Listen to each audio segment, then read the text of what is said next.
우리는 지난주에 요나서의 전반부를 살펴보았습니다. 실제로 이제 요나서의 가장 중요한 부분이 우리 입장에서는 물고기 뱃속의 사흘을 지내다가 나온 거로 생각되지만, 사실은 이 니느웨 성에 가서 복음을 전가하는 이런 부분이 요나서의 중심이 될 것 같습니다. 근데 제가 요나서를 살펴보면서 처음에 든 의문이 뭐냐면, 요나가 물고기 뱃속에서 이스라엘 해변에 토해지고 난 다음에 예루살렘 성으로 올라가서 성전에서 제물을 드렸는데, 과연 그가 무슨 돈으로 제물을 드렸을까? 실제로 그는 물고기 뱃속에 들어갔다가 나오면서 아마 무일푼이 되었을 것입니다. 그리고 이제 뭔가 좀 생긴 것도 기괴하고, 또 옷도 제대로 입지 못했기 때문에, 옛말에도 있잖아요. 입은 거지는 빌어먹어도 못 입은 거지는 빌어먹지도 못한다. 과연 그가 어떻게 그 해변에서 예루살렘 성전까지 올라가게 되었을까? 자, 이런 의문이 하나 들었고요. 또는 재물을 어떻게 마련했을까? 무일푼인 사람이. 이런 생각도 들었습니다. 그래서 제가 이 성경을 여러 번 보다가 마침내 해답을 얻었는데, 그게 뭐냐면, 아마 북쪽 사투리를 쓰는 사람이 남부에 와가지고 하나님을 찾으면서 제물을 드리려고 한다고 하니까 북쪽에서 내려온 순례자라고 생각하고 사람들이 그를 많이 도왔기 때문이 아니겠는가. 그가 예전에 하나님의 낯을 피하여 다시스로 가려고 할 때 엄청나게 많은 돈을 가지고 떵떵거리며 그 세계 일주 유람선에 1등 칸에 올랐지만 그 사람들의 지지와 응원을 받지는 못했습니다. 근데 이제 그가 아무것도 가지지는 못했지만 하나님의 부르심에 의해서 그의 품으로 가고자 할 때 오히려 사람들은 그를 응원하며 지지하고 동정했던 것입니다. 자, 그런데 일단 그가 올라가서 제물을 드렸는데, 제가 또 이런 무서운 생각을 했어요. 과연 그는 무엇을 하나님께 드렸을까? 소나 양은 그 입장에서 너무 비싸기 때문에 드리지 못했을 것 같습니다. 그리고 이게 이제 요나서를 요나가 기록했는데, 아마 소나 양이라면 자기가 뭔가 뿌듯하게 그를 기록하지 않았을까. 그래서 제 생각에는 가난한 이들이 드릴 수 있는 제물, 비둘기가 아니었을까 이렇게 생각합니다. 자, 이거는 웃기려고 하는 말이고요.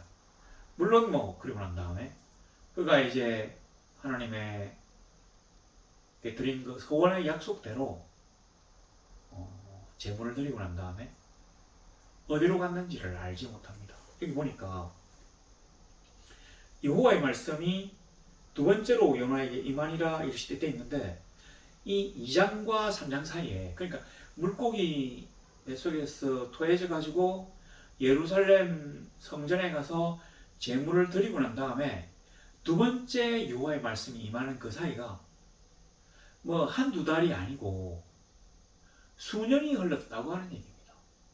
과연 그는 그 사이에 어떻게 생계를 유지했을까요? 자, 그는 고향에서 가산을 정리해서 엄청난 돈을 가지고 다시스로 가다가 무일푼이 되었습니다. 아마 알몸이었는지도 모릅니다. 그래서 옷도 빌리고 사람들의 동정과 구걸로 그가 예루살렘 성전까지 올라가서 하나님께 그 바다 속에서 목숨이 경각에 달렸을 때 그 드렸던 서원대로 제물을 드렸습니다. 그리고 난 다음에 과연 그가 어떻게 살았을까? 아마 그는 고향에 있는 땅을 되찾기 전에 임노동자로, 품꾼으로 살았을 것입니다. 아무것도 가진 게 없으니까. 그래서 여러 해를 지나면서 그의 마음속에 이러한 생각이 들었는지도 모릅니다.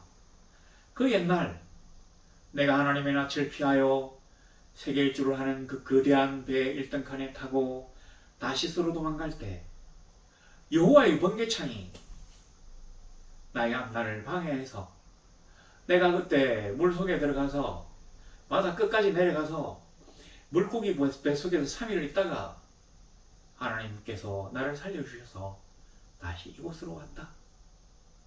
근데 우리가 이 추억이라는 거, 이 세월이 흐르면 우리의 기억력이 보정작용을 거칩니다.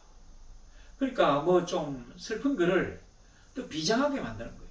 그리고 그렇게 멋있지도 않았는데 아련한 추억이 딱 들어가면 뭔가 그립고 다시 내가 그걸 한다면 좋겠다는 생각도 들고, 그리고 그때는 그렇게 죽을 만큼 힘들었는데 지나고 보니까 그렇게 힘들지 않았던, 아니면 별로 힘들지 않았는데 지나고 나서 엄청나게 힘들었던 것 같은 그러한 기억의 보존 때문에 추억이 항상 우리를 구속하는 거예요.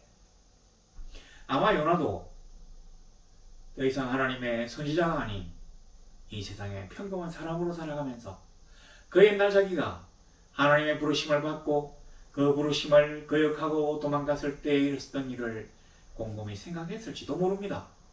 어쩌면 그때 그 역동적이며 천지개벽이 일어나는 듯한 그러한 삶의 중심에 다시 들어가게 될 것을 소망했는지도 모릅니다. 뭐 그러던 어느 때 여호와의 말씀이 두 번째로 요나에게 임하셨습니다. 하나님의 말씀은 똑같아요. 일어나 저 큰 성읍 니느웨로 와서 그들에게 선포하라. 일어나 저 큰 성읍 니느웨로 가서, 이 니느웨는 그 당시 이제 학자들에 의하면 인구가 한 60만 정도 됐다고 하는데, 이게 요즘 보면 이거 아주 작은 도시인 것 같지만 중소도시. 근데 옛날에 니느웨는 굉장한 대도시입니다. 어떻게 우리가 비교할 수 있느냐면, 우리가 그렇게나 마르고 닳도록 애고 있는 예루살렘이 인구가 2만이 안 됐습니다. 그리고 사마리아가 3만 정도였어요. 예루살렘은 이제 사마리아보다 작은데, 이런 입장에서 60만이나 되는 거대한 성읍이 니느웨라고 하는 말입니다. 이 니느웨는 니무롯이 세운 도시입니다. 아수르의 수도예요. 근데 이 큰 성읍 니느웨에 가서 하나님의 말씀을 전하려고 하니까 요나 입장에서는 다시 하나님의 말씀이 자기에게 임한 것은 좋은데, 그래서 자기가 이 보통 사람들 가운데, 앉은 자들 가운데 일어서서 자기의 위치가 높아진 건 좋은데 내용이 문제죠. 여하튼 그가 한번 하나님의 징계를 경험했기 때문에 갑니다.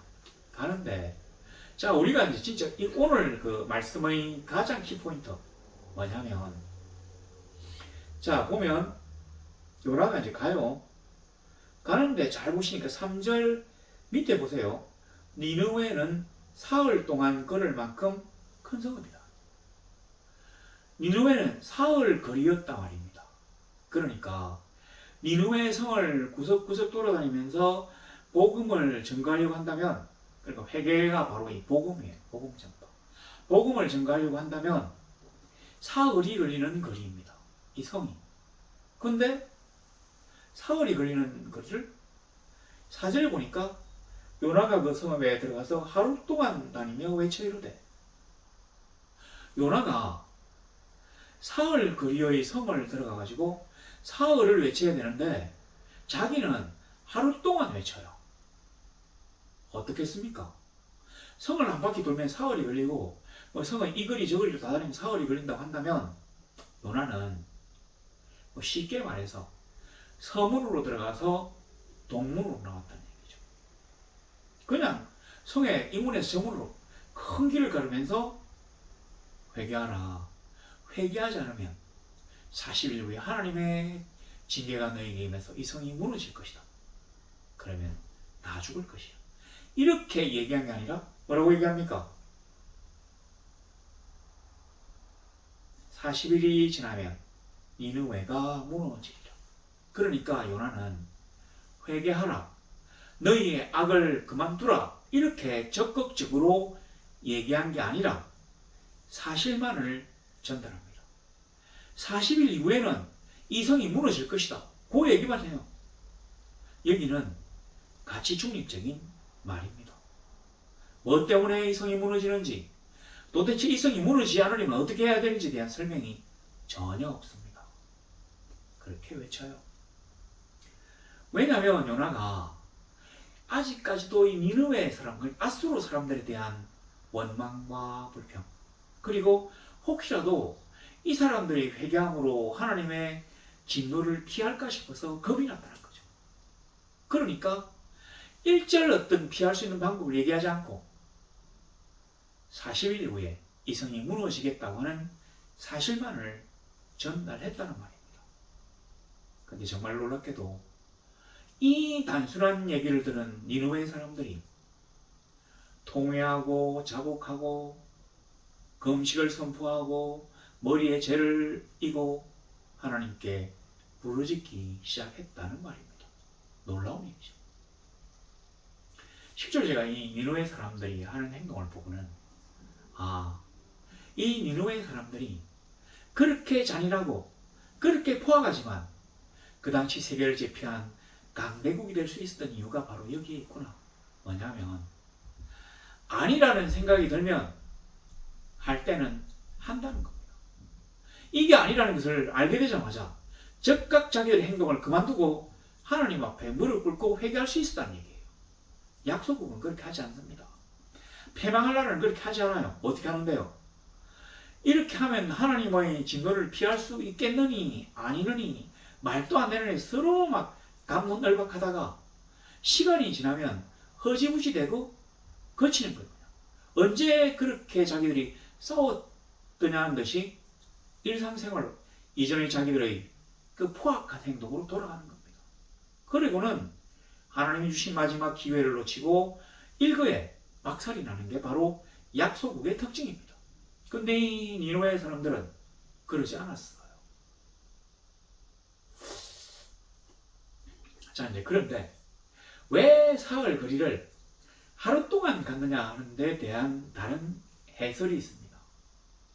그냥 이 요나가 이 니느웨 사람들이 혹시나 회개할까 싶어가지고 근성근성 40일이 지나면 이 성이 무너지리라는 얘기만 하고 나갔다고 우리가 생각할 수 있는데 더 깊은 이야기가 있습니다. 뭐냐면 이 고대 당시 지금으로부터 한 2700년 전의 이 세상에서는 여관이라는 게 요즘 여관이 아닙니다. 뭐냐면 이게 창관이에요. 창녀총, 매음굴. 그러니까 건전하거나 신실한 여행객들은, 나그네들은 여기에 묵을 수 없어요. 어떻게 하느냐?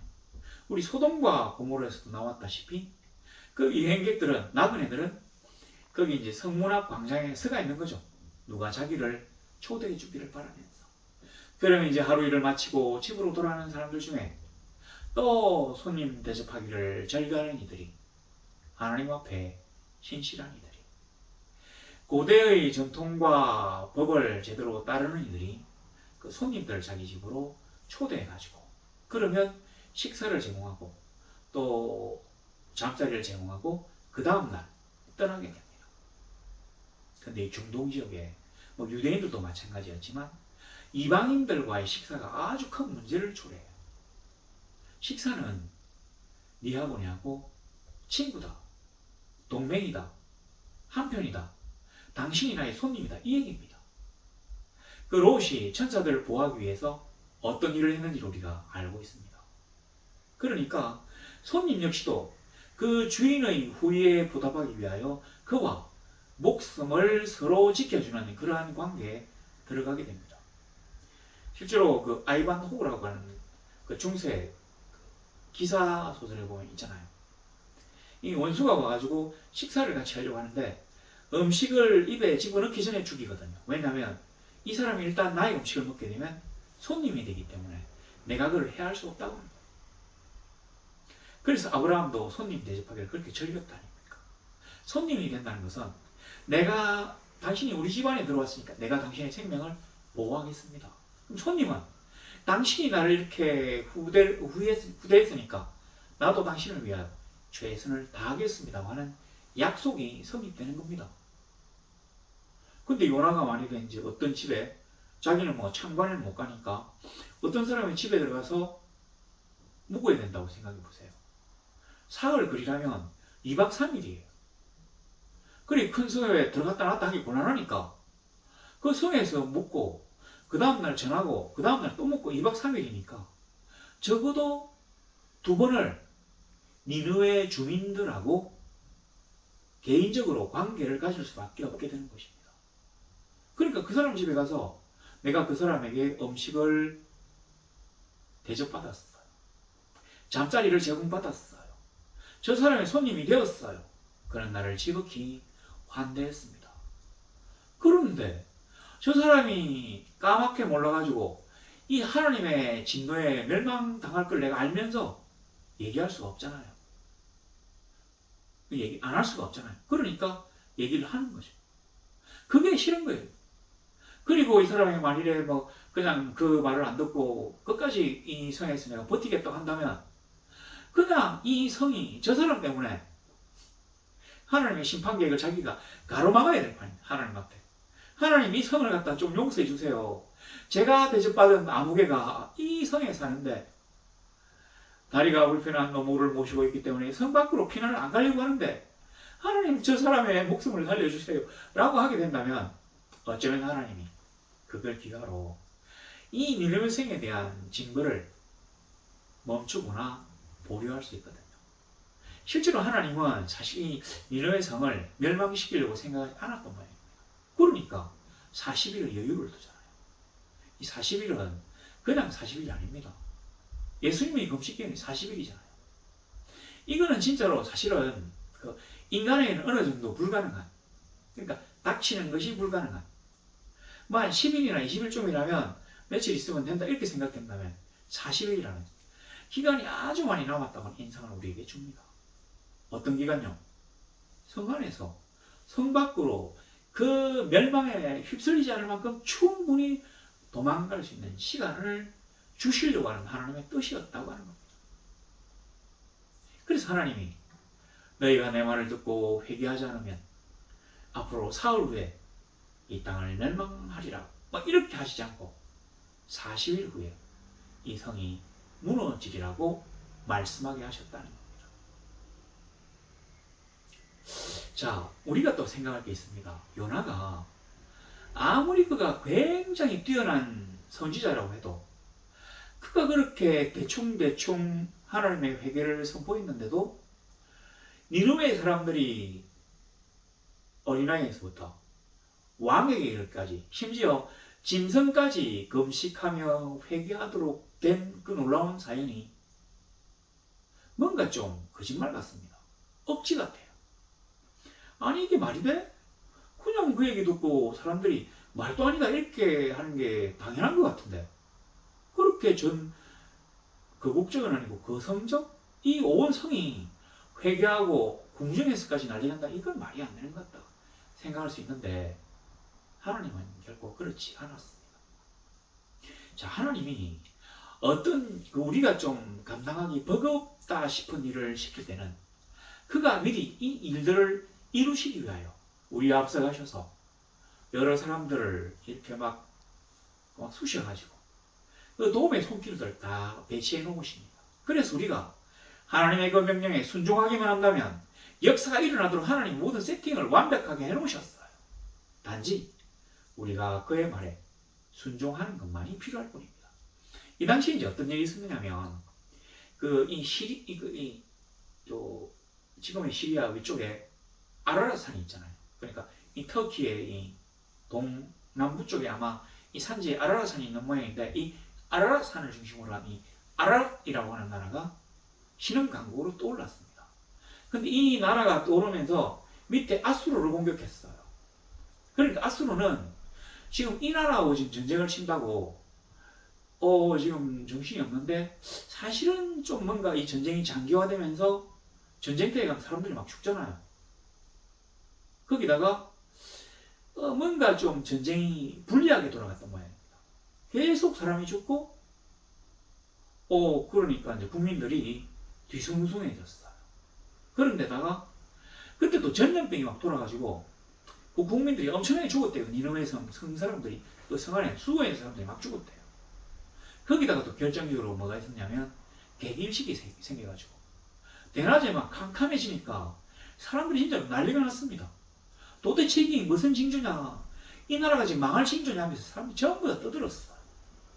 그랬는데 요나가 와서, 어떤 이상하게 생긴 사람이 와서 40일 후에 이 성이 멸망할 거라는 얘기를 하고 지나가니까 도대체 뭔지를 그 사람에게 물어보게 되었다는 얘기입니다. 실제로 그 19세기에 이 고래 뱃속에 들어갔다 나온 선원에 관한 얘기가 있습니다. 이 사람이 한 3일 정도 의 고래 뱃속에 있다가 나온 것 같은데, 술집에서 이제 술을 마시는데, 이 사람이 선술집에서 마시면서 주변 선원들에게 자기의 이제 무용담을 막 얘기를 하는데, 이 사람의 이 온몸이 요즘 말로 하면 백반증이 생겼다는 거죠. 위산이 막 떨어져가지고 그 맞은 데는 좀 하얘지고, 그 뱃사람이니까 좀 가무잡잡하게 탔을 거 아닙니까? 백인이지만. 이제 그러니까 그 위산이 가무잡잡한 거를 녹여가지고 희지고 뭐 이렇게 이상하게 생겼대요. 아마 요나도 그렇게 생기지 않았을까요? 그러니까 진짜로 이상하게 생긴 사람이 말도 안 되는 얘기를 하면서 지나가니까 사람들이 이제 물어보잖아요. 도대체 왜 우리가 40일 이후에 이 성이 무너지느냐? 뭐 때문이냐? 그러니까 요나가 어쩔 수 없이 하나님이 나에게 40일 이후에 성이 무너진다고 전하라고 하셨다. 도대체 하나님이 왜 그러셨을까? 너희의 악행이 하늘에 상달되었단다. 그러니까 악행을 그만둬라. 그래서 이 사람들이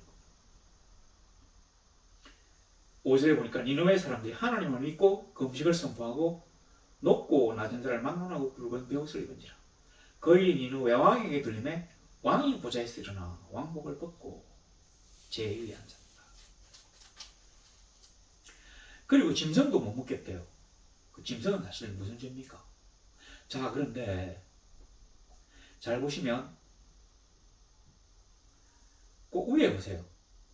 하나님께 부르짖을 것이며 다음에 각기 악한 길과 손으로 행한 강포에서 떠날 것이라. 왕이 그렇게 명령했어요. 그러자 하나님이 뜻을 돌이키시고 진노를 그치사 우리가 멸망하지 않게 하시라고 이 사람들이 생각한 거죠. 그렇지 않을 줄 누가 알겠느냐. 10절 보세요. 그들이 행한 것 곧 그 악한 길에서 돌이켜 떠난 것을 보시고.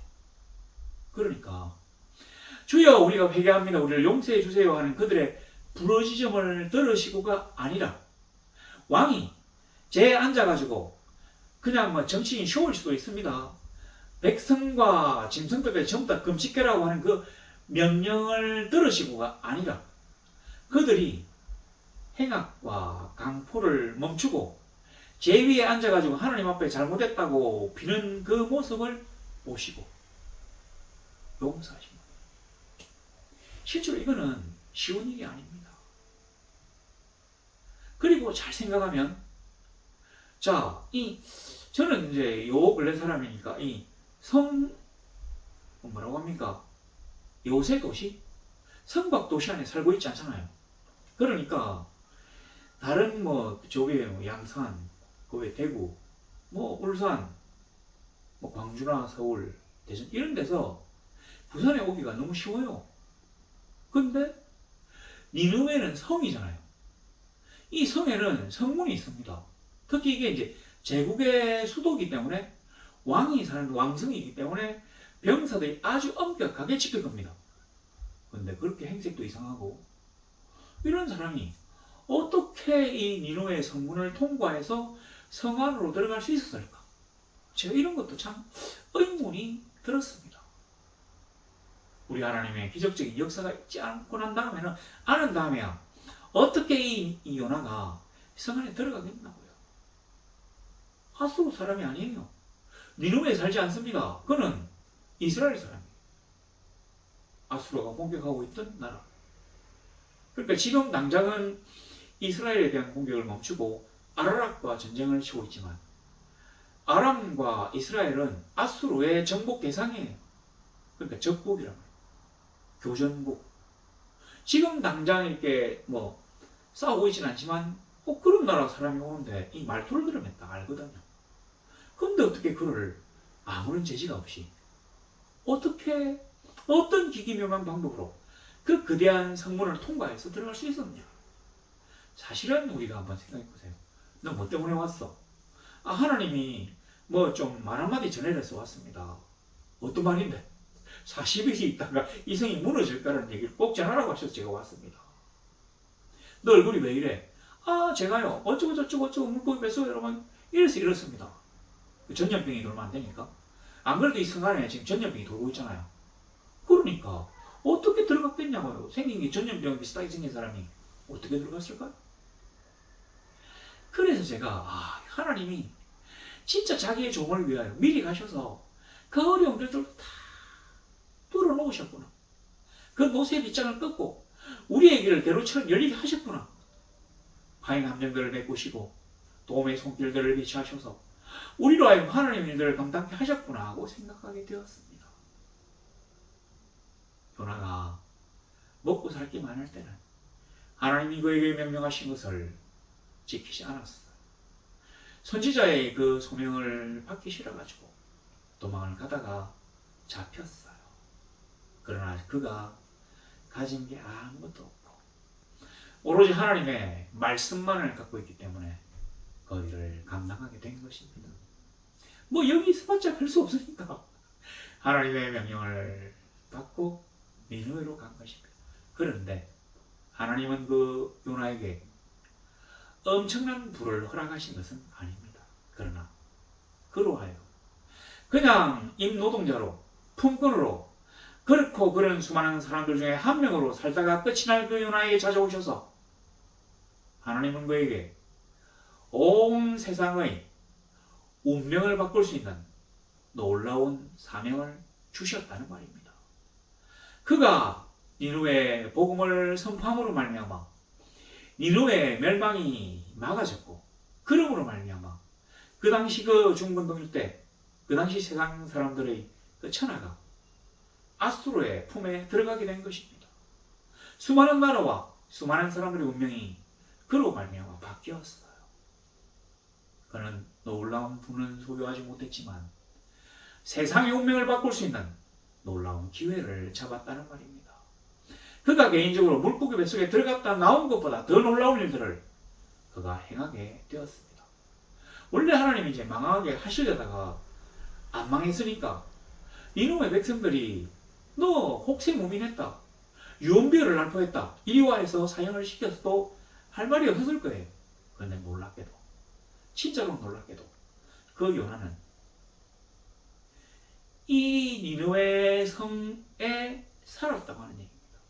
무덤이 니느웨 왕궁터에서 발견이 됐대요.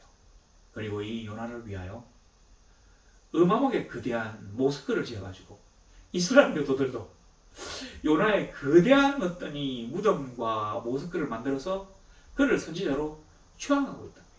근데 IS가 들어와가지고, 여기 있잖아요, IS. 모술에 들어와가지고 요나의 무덤을 막 깼어요.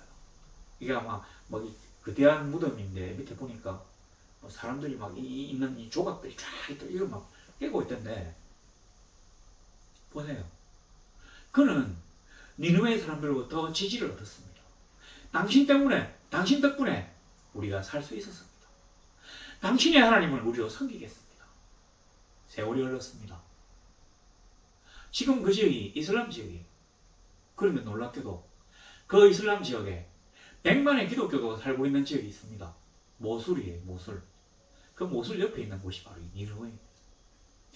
그 요나의 무덤을 보면서 그 아수르 기독교인들은 자기들의 신앙을 다질 수 있었단 말입니다. 근데 IS가 들어와가지고 100만 정도 됐던 기독교들이 흩어졌대요. 그래서 지금 남은 기독교는 50만이랍니다. 근데 이 50만이 죽은 게 아니라 그 인구는 흩어졌어요. 지금도 이슬람 세력권 가운데 이집트의 그 알렉산드리아, 그 다음에 그 시리아의 안디옥, 그리고 터키의 콘스탄티노플, 그리고 바로 이라크의 모술, 여기가 기독교의 근거지로서 기독교인들이 많이 있답니다. 심지어 이란에도 기독교인들이 보호받고 있대요. 어떻습니까? 그가 자기의 그 삶을 마치면서 하나님이 주신 거대한 기회를 잡을 수 있었고 운명의 주인공으로 행동할 수 있었고 그리고 영원히 그의 명예가 보존될 수 있었다고 하는 얘기입니다. 실제로 우리가 성경에서 보았던 그 위대한 선지자들의 무덤이 이슬람 세계에 지금 잘 보존되어 있답니다. 그 다니엘의 무덤을 갖고 있는 국가가 그렇게 주장하는 국가가 6개나 된대요. 그것도 무덤이 뭐 어마어마하게 커요. 그냥 지금은 경복궁처럼 이렇게 막 거대한 백색 탑에 확 여기도 보니까 연화의 무덤도 보니까 거대한 백색 탑과 그 아라베스크 무늬가 막 새겨진 뭐 진짜로 엄청나게 큰 뭐 성문 같은 게 있고 막 확 회랑이 있고 진짜로 이런 우리 하나님 우리를 위하여 어떤 버거운 사명을 주실 수가 있습니다. 하나님 저는 정말로 감당하기 어렵습니다. 그리고 솔직히 저는 별로 안 하고 싶습니다. 자 그런데 하나님이 우리에게 부르심을 바라셨을 때 그가 우리를 위하여 내가 그의 명령에 순종하기만 하면 다 되도록 이 세팅을 다 해놓고 부르신 것이거든요. 두려워하지 말고 걱정하지 말고 하나님의 부르심에 용감하게 응해서 이 세상에 나아갈 수 있는 우리 성도들이 되시기를 바랍니다. 그리고 실제로 니느웨를 저는 이 큰 세상이라고 생각하는데 우리가 교회 안에서 우리끼리 행복하게 살 수 있지만 그래 세상에 나가기가 두려울 수 있지만 만일에 인간이라는 거 한번 보세요. 사람과 사람이 서로 기대고 있는 게 사람인 자거든요. 한자로 사람과 사람이 기대가 살아있는 게 이 사회예요. 이 거대한 사회인 니느웨를 우리가 하나님의 복음으로 바꿔내지 못한다면 적어도 기독교의 우호적인 세력으로 만들어내지 못한다면 어떻게 우리가 교회 안에서 사랑하는 성도들의 공동체 안에서 행복을 누릴 수 있겠냐고요. 하나님이 우리로 하여금 니느웨로 가라 하시면 하나님이 우리로 하여금 이제 내가 너에게 사명을 주노니 힘을 주노니 저 세상에 나아가서 저들의 잘못된 악행을 지적하고 저들을 바로잡으라고 하신다면 용감히 나아갈 수 있어야 합니다. 우리가 하나님의 명령에 순종하는 즉시 하나님의 놀라우신 세팅이 우리를 위하여 이루어지는 것입니다. 그러면 우리가 도저히 생각하지 못했던 놀라운 하나님이 주시는 명예의 주인공이 될 수 있습니다. 인생이 유한하잖아요. 오사유피 인사유명 호랑이가 죽어서 가죽을 남기고 사람은 죽어서 이름을 남깁니다. 우리가 하나님 앞에서 빛도 없이 이름도 없이 섬기다가 하지만 하나님은 우리의 공을 높이 드셔서 우리로 하여금 하나님의 전당에 아름다운 이름을 새겨주실지 어찌알겠습니까? 우리 성도들이 하나님의 놀라우신 능력의 손을 굳게 붙잡고 하나님의 사명을 감당하기 위하여 힘찬 발걸음을 조금의 주저함이나 두려움 없이 나아갈 수 있기를 그래서 하나님이 세팅하신 놀라운 복을 받아들일 수 있기를 간절히 소망합니다.